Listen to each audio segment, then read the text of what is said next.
क्षार हो गया। गुण, क्षार का गुण क्या है? जो स्वाद में कड़वा हो। यह रंगहीन गंधहीन होता है। इसका जलीय विलयन साबुन की तरह चिकना होता है। इसका जलीय विलयन साबुन की तरह क्या होता है? चिकना होता है। यह लाल लिटमस पत्र को नीला कर देता है। लाल लिटमस पत्र को क्या कर देता है? नीला कर देता है।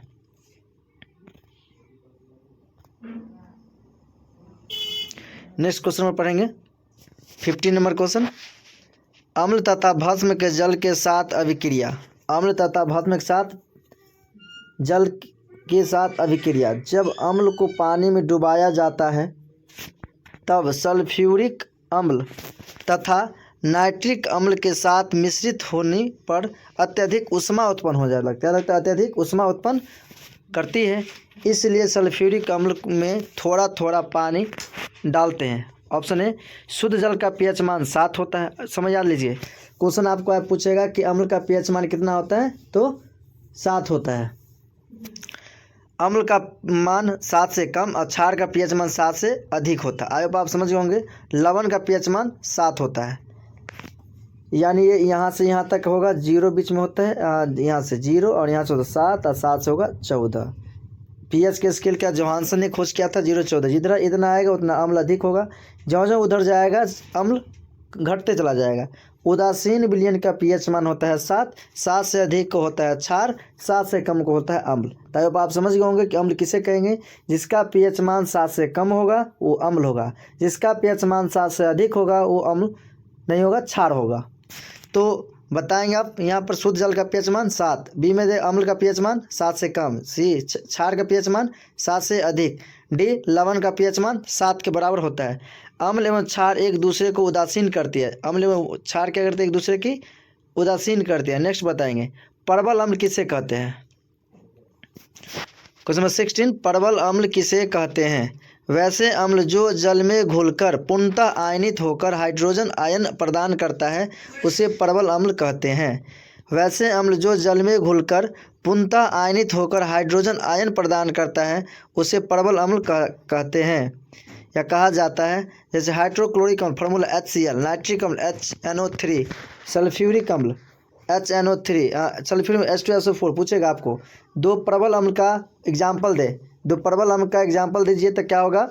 हाइड्रोक्लोरिक अम्ल या सल्फ्यूरिक अम्ल या नाइट्रिक अम्ल, इसमें से कोई भी आप दे सकते हैं। नेक्स्ट बताएंगे पढ़ेंगे दुर्बल अम्ल किसे कहेंगे। दुर्बल अम्ल किसे कहते हैं? वैसे अम्ल जो जल में घुलकर आंशिक रूप में आयनित करता है, आंशिक रूप से क्या घुलकर आयनित करता है, दुर्बल अम्ल कहलाता है। जैसे कार्बनिक अम्ल H2CO3, एसिटिक अम्ल CH3COOH। ये क्या एसिड कहेगा? 2 प्रबल अम्ल और 2 दुर्बल अम्ल का फार्मूला लिखे, रासायनिक सूत्र लिखे तो आप लिख सकते हैं। प्रबल अम्ल में क्या डालेंगे? H2SO4 और HNO3 या HCl भी दे सकते हैं, काम चल जाएगा। सल्फ्यूरिक अम्ल में देंगे इसमें दुर्बल अम्ल में तो एक डालेंगे कार्बनिक अम्ल H2CO3, एसिटिक अम्ल CH3COOH। नेक्स्ट क्वेश्चन पढ़ेंगे 18 नंबर। सांद्र अम्ल तथा तनु अम्ल किसे कहते हैं? क्वेश्चन नंबर 18, सांद्र अम्ल तथा तनु अम्ल किसे कहते हैं? जब विलयन में अम्ल की मात्रा अधिक रहती है तो उसे हम सांद्र अम्ल कहते हैं। सांद्र अम्ल किसे कहेंगे? जब विलयन में, अब विलयन किसे कहेंगे? जब दो कोई घोल हो, जैसे मान लीजिए दूध और पानी, तो दूध ज़्यादा पानी कम तो दूध अच्छा हुआ, जब पानी ज़्यादा हुआ दूध कम हो गया तो पानी ज़्यादा हो गया। तो वही बात उसी तरह प्रकार का होता है। जब विलयन में अम्ल की मात्रा अधिक रहती है, जब विलयन में अम्ल की मात्रा अधिक रहती है तो उसे हम सांद्र अम्ल कहते हैं। इसी जल की मात्रा कम होती है, इसकी जल की क्या मात्रा क्या होती है? कम होती है। जब विलयन में अम्ल की मात्रा कम होती है और तनु अम्ल कहा जाता है। तनु अम्ल कहा जाता है। तनु मतलब कमज़ोर, मतलब कम, तनु कमज़ोर, कहीं तन्नुक है मतलब कमज़ोर है, मतलब जिस घोल में या जिस विलयन में अम्ल की मात्रा कम हो उसे हम तनु अम्ल कहेंगे।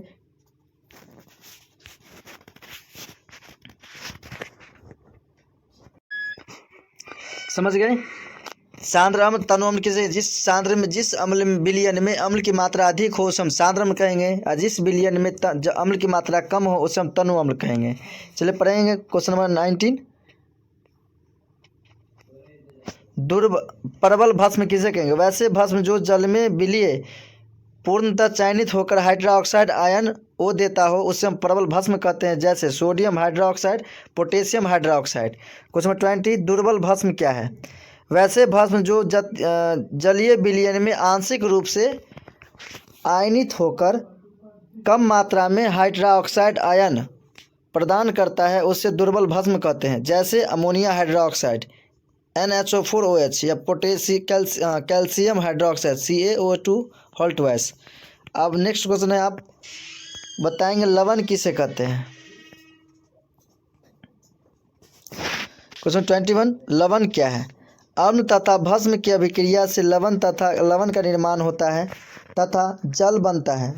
अब लवण क्या हुआ? अम्ल तथा भस्म की अभिक्रिया से लवण का निर्माण होता है तथा जल बनता है। लवण में दो मूलक उपस्थित होते हैं, एक मूलक भस्म की प्राप्ति करते हैं और दूसरी मूलक अम्ल की प्राप्ति करते हैं। भस्म से प्राप्त मूलक भास्मिक मूलक कहलाते हैं और यह धनावेशित होते हैं। यह क्या होते हैं? धनावेशित होते हैं। अम्ल के द्वारा प्राप्त मूलक को अम्लीय मूलक कहते हैं। अम्ल के द्वारा प्राप्त मूलक को अम्लीय मूलक कहते हैं तथा ऋण आवेश कहलाते हैं। मतलब भास्मिक में धनावेश और अम्लीय में क्या होगा? ऋण आवेश कहलाते हैं।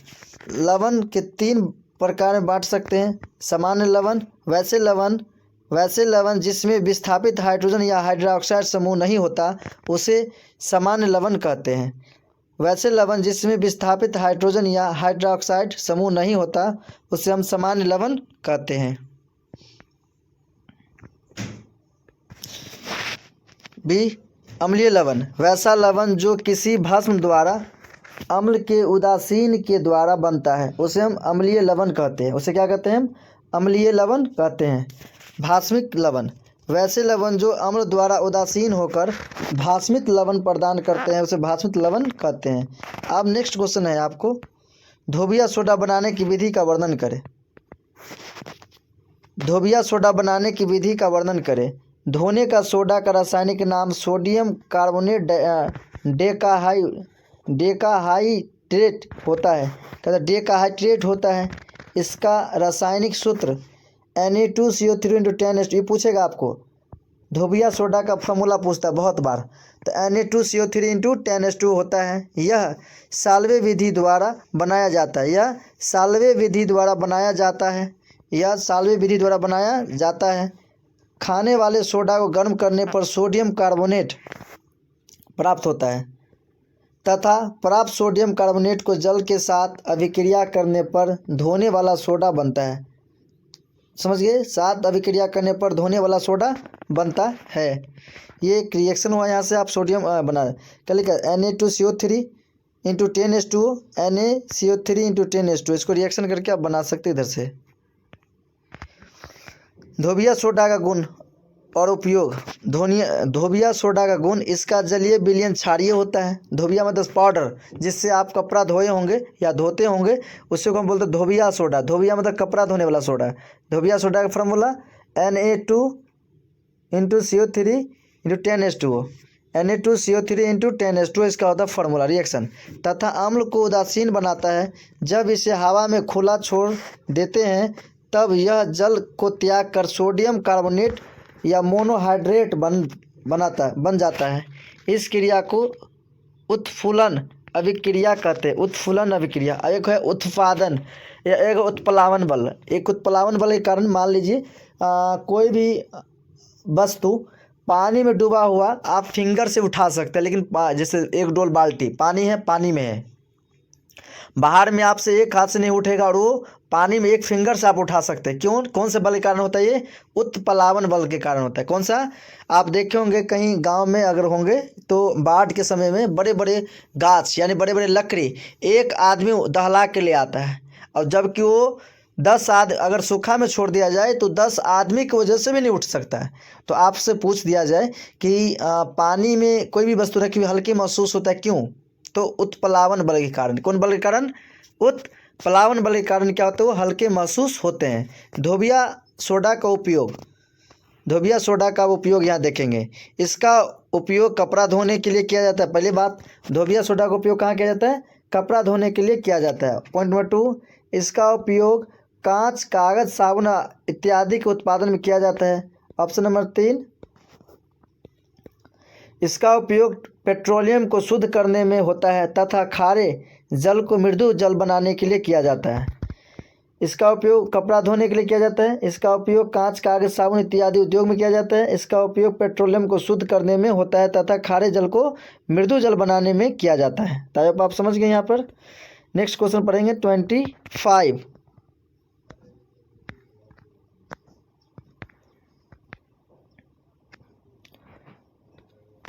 व्यंजक चूर्ण का रासायनिक नाम लिखे तथा इनके बनाने का विधि का वर्णन करें। व्यंजक चूर्ण एक रासायनिक नाम है। कैल्शियम ऑक्सीक्लोराइड होता है।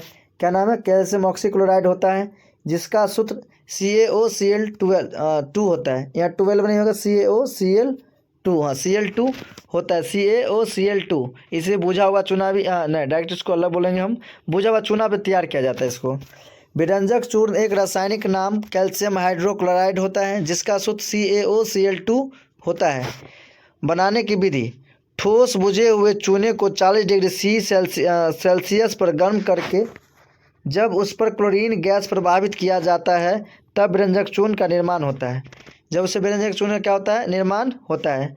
व्यंजक चूर्ण का गुण, व्यंजक चूर्ण का गुण बताएंगे। यह सफ़ेद रंग का चूर्ण होता है तथा इसमें क्लोरीन गैस गंध होती है। हवा में खुला छोड़ देने पर यह क्लोरीन गैस मुक्त करती है। यह कपड़ा तथा कागज के रंजित करता है। रंजित मतलब मान लो जो कोई कुछ लग जाए उसमें और इसका गोली रख देंगे तो यहाँ पर फुरी या थोड़ा सा टाइप का बाष्पन जो आने लगता है वो नहीं आएगा। क्लोरीन का ये उपकाम होता है। अब देखेंगे व्यंजक चूर्ण का उपयोग। इसका उपयोग हम कहाँ कहाँ करते हैं? व्यंजक चूर्ण का उपयोग ए में देख, इसका उपयोग लॉन्ड्री में किया जाता है। लॉन्ड्री में तो समझे, कपड़ा धोने वाला लॉन्ड्री। व्यंजक चूर्ण का उपयोग कहाँ किया जाता है? तो इसका उपयोग लॉन्ड्री में किया जाता है। पॉइंट नंबर 2, कीटनाशक के रूप में जल को शुद्धिकरण में इसका उपयोग किया जाता है। सी में होता है क्लोरीन एवं क्लोरोफॉर्म बनाने में व्यंजक चूर्ण का प्रयोग किया जाता है। डी, कागज एवं कपड़े के फैक्ट्री में इसका उपयोग किया जाता है। कागज एवं कपड़े के फैक्ट्री में इसका उपयोग किया जाता है। Next question,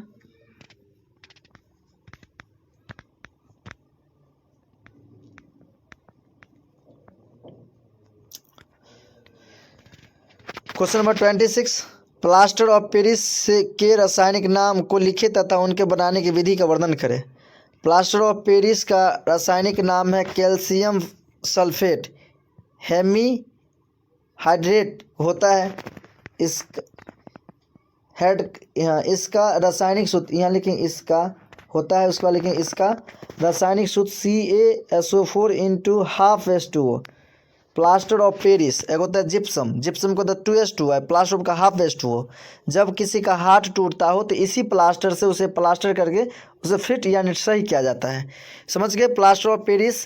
plaster of Paris का रासायनिक नाम कैल्शियम सल्फेट हेमीहाइड्रेट होता है।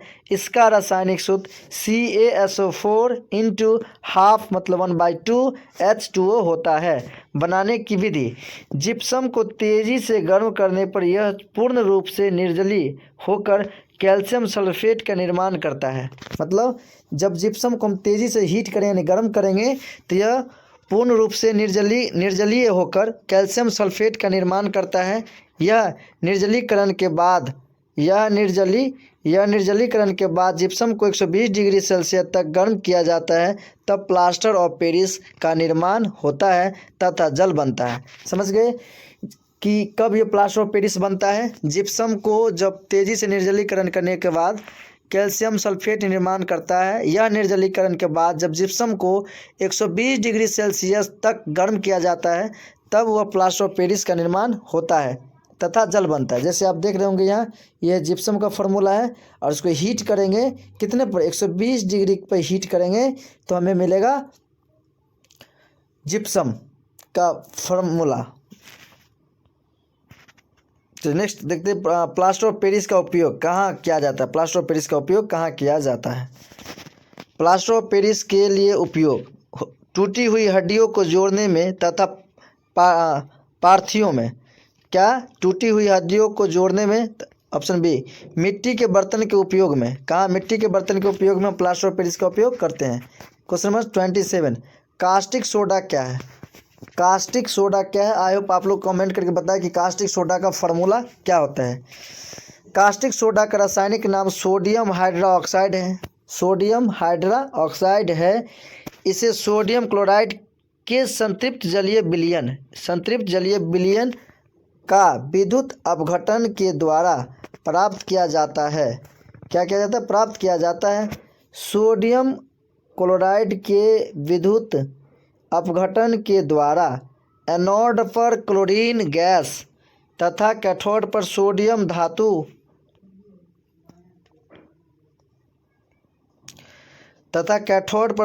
धातु प्राप्त होता है। अब यह सोडियम धातु जल से अभिक्रिया करके सोडियम हाइड्रोक्साइड बनाता है।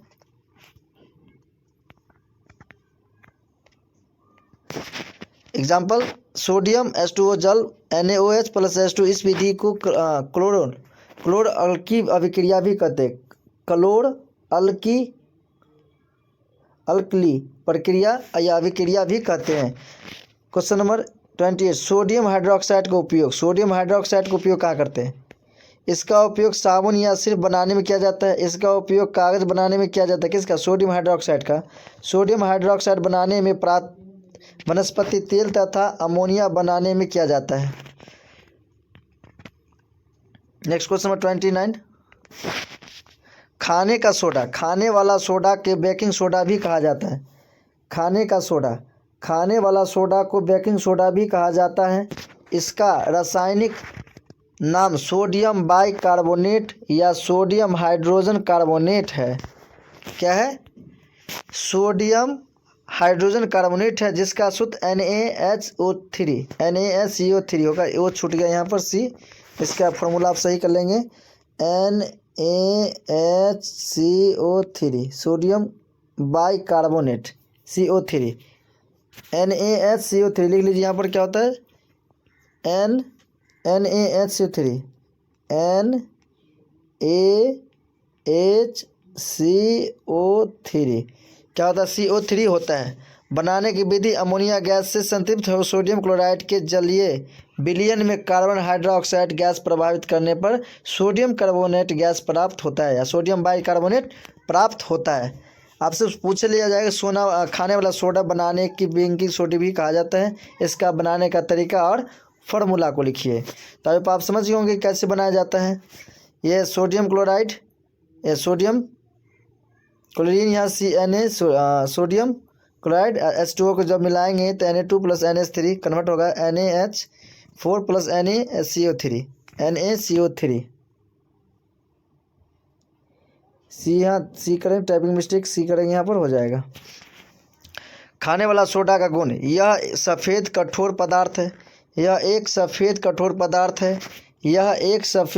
पदार्थ है तथा जल में घुलनशील है। इसका जातीय विलयन क्षारीय होता है और इसका pH मान 7 से अधिक होता है तथा लाल लिटमस पत्र को नीला कर देता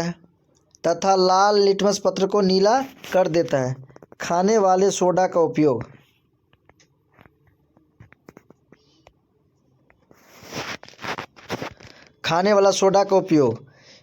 इसका उपयोग खाना बनाने में किया जाता है। बी, इसका उपयोग पाव रोटी या केवल बनाने में किया जाता है। इसका उपयोग औषधि बनाने में किसका? खाने वाला सोडा का। नेक्स्ट क्वेश्चन बढ़ेंगे 30, जैव प्रक्रम किसे कहते हैं? वे सभी क्रियाएं जिनके द्वारा जीवन की रक्षा होती है उसे हम जैव प्रक्रम कहते हैं। वैसे सभी क्रियाएं जिनके द्वारा जीवन की रक्षा होती है उसे हम जैव प्रक्रम कहते हैं। जैव प्रक्रम जैसे श्वसन, पाचन इत्यादि। पोषण किसे कहते हैं बताएंगे आप? पोषण किसे कहेंगे?